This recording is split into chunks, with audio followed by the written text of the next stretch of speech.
باب مدینہ العلم حضرت علی علیہ السلام نہج البلاغہ کے خطبہ نمبر 196 میں فرماتے ہیں، اسلام ہی وہ دین ہے جسے اللہ نے اپنی پہچان کرانے کے لیے پسند کیا، اپنی نظروں کے سامنے اس کی دیکھ بھال کی، اس کی تبلیغ کے لیے بہترین خلق کو انتخاب فرمایا، اپنی محبت پر اس کے ستون کھڑے کیے، اس کی برتری کی وجہ سے تمام ادیان کو سرنگوں کیا اور اس کی بلندی کے سامنے سب ملتوں کو پست کیا، اس کی عزت کے ذریعے دشمنوں کو ذلیل اور اس کی مدد سے مخالفوں کو رسوا کیا،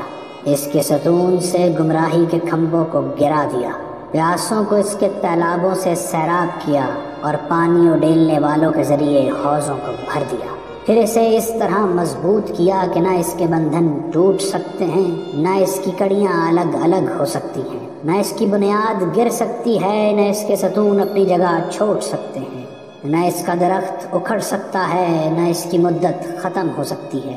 نہ اس کے قوانین ختم ہو سکتے ہیں، نہ اس کی شاخیں کٹ سکتی ہیں، نہ اس کی راہیں تنگ، نہ اس کی آسانیاں دشوار ہیں، نہ اس کے سفید دامن پر سیاہی کا دھبا، نہ اس کی استقامت میں پیچ و خم، نہ اس کی لکڑی میں کجی، نہ اس کی کشادہ راہ میں کوئی دشواری ہے، نہ اس کے چراغ گل ہوتے ہیں، نہ اس کی خوشگواریوں میں تلخیوں کا گزر ہوتا ہے۔ اسلام ایسے ستونوں پر حاوی ہے جس کے پائے اللہ نے حق کی سرزمین پر قائم کیے ہیں اور ان کی بنیاد کو استحکام بخشا ہے، اور ایسے سرچشمے ہیں جن کے چشمے پانی سے بھرپور، اور ایسے چراغ ہیں جن کی لوحیں ضیابار ہیں، ایسے مینار ہیں جن کی روشنی میں مسافر قدم بڑھاتے ہیں، اور ایسے نشان ہیں جن سے سیدھی راہوں کا قصد کیا جاتا ہے، اور ایسے گھاٹ ہیں جن پر اترنے والے ان سے سیراب ہوتے ہیں۔ اللہ نے اسلام میں اپنی انتہا رضامندی، بلند ترین ارکان اور اپنی اطاعت کی اونچی سطح کو قرار دیا ہے،